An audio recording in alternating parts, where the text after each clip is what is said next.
Hello and welcome to the Corona Yoga Challenge. Today is day 178. Our numbers are increasing here, but very little here. So maybe the summer has been good enough for us all. So we are going to do an exploration of squatting today. So lots of different ways to adapt it and to look at how it can work best for you. So I'm going to show you some different variations to start with. So one of the main things about squatting is that it involves a considerable compression through the knees, and that doesn't suit everybody's bodies. So one of the first thing is to always consider if there's any varicosities through the legs, and also if there were to be varicosities through the pelvic floor.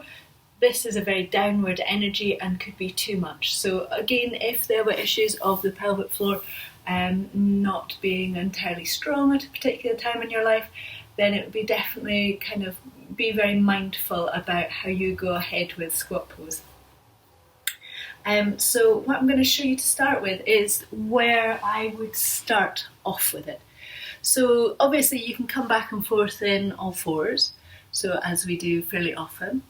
From here we can tuck the toes under, so we start to get the feeling of squatting, but with the movement is backwards rather than down, so much less pressure on the pelvic floor and very, very easy to come out of it, so that we have got the movement through the physical movement through the legs without the kind of gravitational kind of force, which could be unhelpful. What you can do from here, from all fours, a nice thing to do for that next steps or next stage is as the hips come back to let the knees lift up a little bit and then come back down again. And then again in and out. So when we do it this way, we are helping the circulation of the legs. So you see I can each time bring my knees a little bit further back and my hips a little bit further back. So you can start with just that little rock and a tiny little lift. And then we can come all the way back in a really good stretch out forwards, but mindfully so that you're kind to your body as you do it. Something that sometimes holds people back is the feeling of what happens in their heels and being unable to balance. So from coming back and into squat pose, obviously we can come up and we can let our hands rest onto our knees. For some people the balance thing is an issue. So it can be helpful to put your heels onto a block so that you can kind of rest comfortably into it. So again, now we've got that kind of nice long downward movement down through the tailbone and in the spine, and that little lift up and through the diaphragm, ideally. For some people, this sort of thing will happen because there just won't be the same flexibility in the hips that will need to be worked on before we can get that feeling of being able to lift up. So using a block can be really helpful. You can get the feeling of squatting, but keeping the knees on the floor. So if you take your feet wider, and then you can just bring yourself up so that you're rested your hips down onto your heels and your hands can rest onto your knees. So we can just do it that way. Another thing that you can do is to allow yourself to come back, but just to keep the hands on the floor. Or to bring the hands onto the knees, as I showed earlier. That's obviously another option, but sometimes just taking the hands just lightly onto the floor will be really, really helpful as a way to gradually move on with it. The other thing that we can do is we can come all the way into squatting and back out again. So we can walk ourselves up and onto our knees and then back out again. So at the moment I'm just doing it with my knees kind of symmetrical, so they're both coming down together. You can do it so that you lift one up, just ease it out to the side, and then ease the other out to the side. You can do it so that as you come back up, you can lift one leg, and then you can think about lifting the other leg. You might have one side that's more keen on the movement than the other. I tend to favour working symmetrically because it keeps the back of the pelvis nice and neutral. And it might be that working asymmetrically works really well for you with that. The other thing that we can do with squatting is there's a whole host of variations and ways to mix it up. So that first set was about different ways to work your way through squatting so that you become more confident with it and you work out what works for your body. The next stage is to keep it exciting, keep it interesting, to change it around a little bit. So one of the things that you can do is you can take your feet together and you can come back onto your knees so that the knees are wide, feet are in together. From here you can bring yourself up so that you're right up and onto your knees. So my knees are fairly wide at the moment, but if I took my feet a little bit wider, you can let your knees come wider. You can bring it so that the heels are still touching. I think I can just walk them in a little bit. So you end up with more different variations of balance. Another option is for the knees to be together so that you come into your squat but the knees are still together, and it's all quite neat, if you like, with that feeling of thighs drawing in, legs drawing in, feet a little bit active.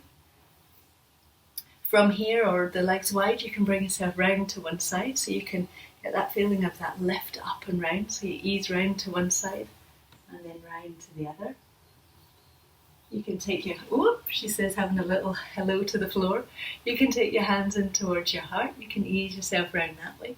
You can come down so you get a really nice stretch out as you come round. So you're just hooking your elbow over one knee and then extending your rib bone or your chest, your collarbones round to the side. And then obviously do it to the other side as well. When you are doing squatting, it's really important that every so often you're stretching out the back of your legs. So particularly if there are any issues with back of the legs, pregnancy, or say always be stretching your legs out fairly often so that we make sure the circulation keeps moving. So it's just if the circulation is less keen to keep moving that we need to do that a lot. So I've just done that a tiny little bit. If you're pregnant, I would say come into it, out of it, into, out of it, stretch your legs out, would be my suggestion. Some other things that we can do with squatting. So one of the things that you can do, so I'm just doing it with my knees tight, close at the moment, I can let my heels come down all the way onto the floor, and I can come all the way up and on. Instead of, that's just me on normal, if you like, squatting position for my feet. But I can really have fun by coming all the way up and onto the tips of the toes or the underside of the balls of the feet.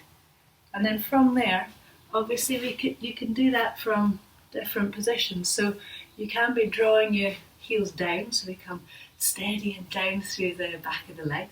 Or you can come right the way up and onto the tip of the toes or onto the balls of the feet, rather than just that kind of intermediate position of the ankles.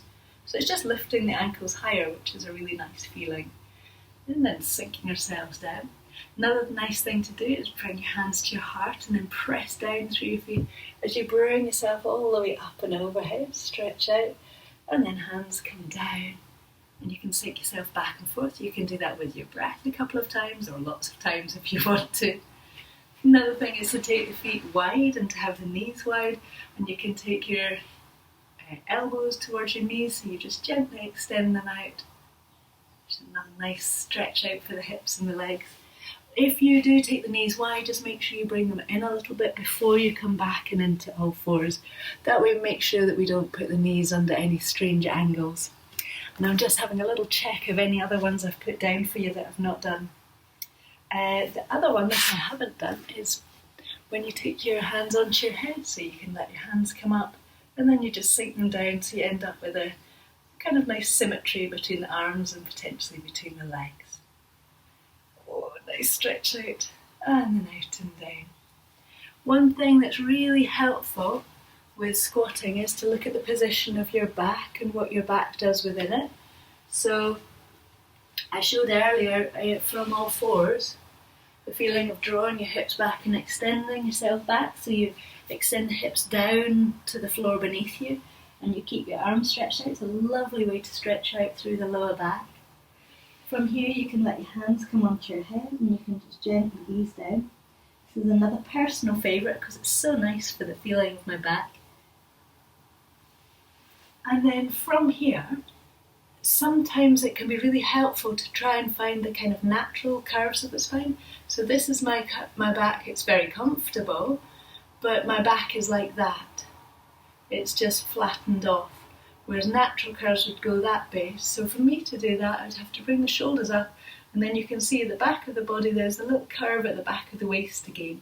So that would be more like a neutral curve, and that's kind of can be part of the journey and how you can get that lifting up, so that ideally when we come from standing and down to squatting, we can come with the spine in a fairly neutral position. So from here, you've got me quite low down, but this is me normal standing, that I can come down and you can see my shoulders come forward, but there's not so much disruption of my spine. So it's not that I've had to do anything kind of strange movement of the spine to come up to standing, so it becomes a less effortful way of coming from standing to the floor or down to squatting. So I think that those are all my lovely squatting ideas for you today. I hope they're helpful in exploring how you want to practice with that today or this week, because this is your challenge. It's the squatting week. I think that's really important.